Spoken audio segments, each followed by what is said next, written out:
Il y a une vraie question, c'est est-ce qu'on peut parler d'intelligence artificielle ou d'artifice d'intelligence? C'est le vrai sujet.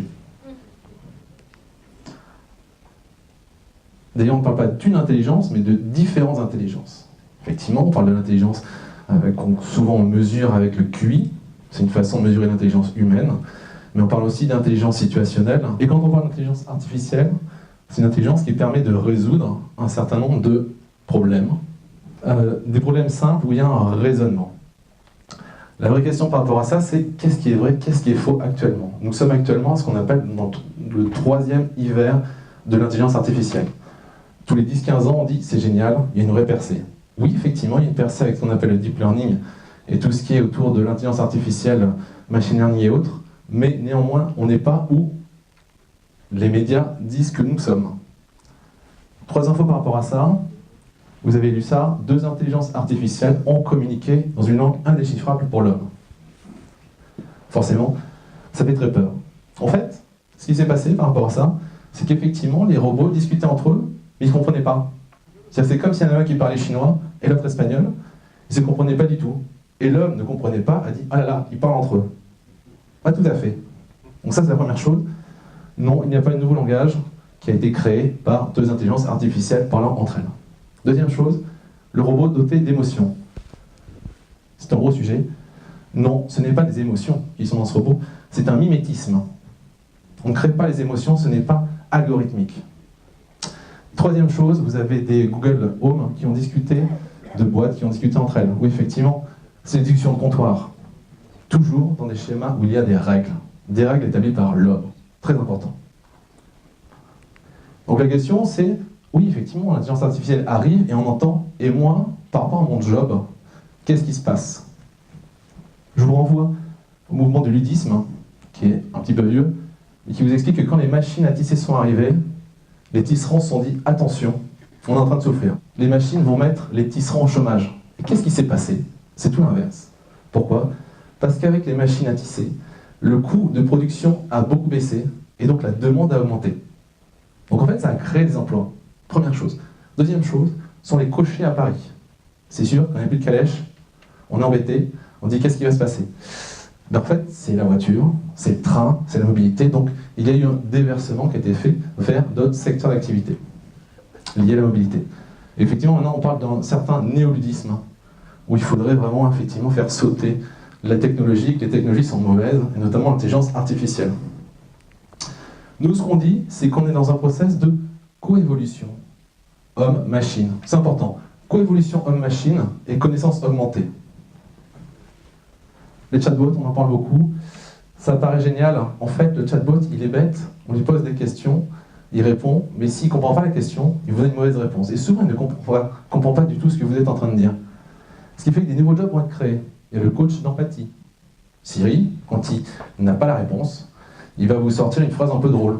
Je vous renvoie au chatbot aussi de Jules, le grand philosophe, chanteur, que certains doivent connaître. Il a sorti un chatbot il y a une semaine, et le gros travail qui a été fait, c'était pas de donner des réponses à des questions, c'est de donner des réponses qui sont un peu fun, parce que les jeunes parlent différemment avec un chatbot, et le chatbot ne comprenait pas forcément ce que les gens pouvaient dire. Donc, coach d'empathie, nouveau métier, on connaissait les dresseurs de Pokémon, vous avez maintenant les dresseurs de chatbot, les responsables fonctionnels, pour expliquer l'intelligence artificielle dans les usages, la maintenance évidemment. Alors, par rapport à ça, ce qu'il faut bien voir, c'est que l'intelligence artificielle va impacter votre travail, ça c'est sûr. Mais on estime qu'il y a peut-être 10% des emplois qui sont 100% automatisables. Donc 10% des emplois qui peuvent être remplacés par une intelligence artificielle. Et dans 90% des cas, au niveau des tâches, c'est seulement 10% qui peut être automatisé. Donc ce qui est sûr, c'est que des emplois vont être détruits, ça c'est vrai. Tous les emplois vont évoluer, ça c'est vrai aussi. Et des nouveaux emplois vont être créés. C'est pas compliqué, c'est exactement ce qui s'est passé avec l'informatique et le digital. Donc par rapport à ça, j'aime bien cette phrase, j'ai plus peur de la bêtise humaine que de l'intelligence artificielle. Forcément. Vous voyez, c'est ce qu'on appelle vraiment la coévolution homme-machine. L'idée, en revanche, c'est de ne pas devenir esclave de la machine. Vous voyez le petit robot là qu'on connaît, un petit robot démarrant. Donc on va vers la connaissance étendue. La connaissance fait que l'homme va avoir besoin du robot pour aller plus loin. Par rapport à ça, des exemples, c'est en chirurgie. La chirurgie, en santé, un robot, une intelligence artificielle, c'est plus efficace pour détecter une tumeur. C'est indiscutable. Pourquoi? Parce que si vous allez voir un grand praticien, vous le voyez le mardi matin, le jeudi après-midi ou le samedi à midi, potentiellement, en regardant le même scan, il ne va pas avoir le même diagnostic. Parce qu'il y a un biais humain. L'intelligence artificielle va comparer les scans par rapport à ce qu'on lui a appris avant. Donc il va détecter, faire un diagnostic très efficace. En revanche, il ne faut pas laisser le robot discuter avec le patient. Ça va être compliqué. Il n'y a pas d'empathie. Vous voyez, ça ne s'apprend pas, empathie. Ça se simule, il y a un mimétisme qui est possible, mais ça ne met pas en algorithme. Donc soyez rassurés, sérieux, nous pouvons aller vers une cohabitation heureuse de l'homme et de la machine. Encore faut-il le décider et prendre en main deux sujets notamment importants. Un, toute intelligence artificielle repose sur des algorithmes faits par l'homme. Des algorithmes qui sont réalisés par l'homme. Donc on y met des biais. Je vous donne un exemple. C'était le robot Tai. C'est le robot de Microsoft qui a été mis sur Twitter, qui est devenu raciste au bout de 24 heures. Antisémiste, négationniste, etc. Et pourquoi?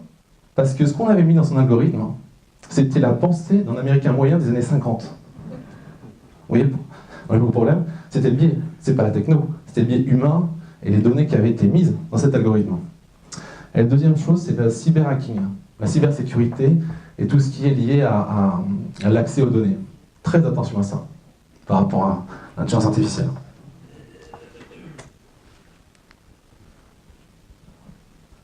Alors, maintenant, qu'est-ce qui va se passer? Moi, j'ai envie de vous parler de l'ère quantique.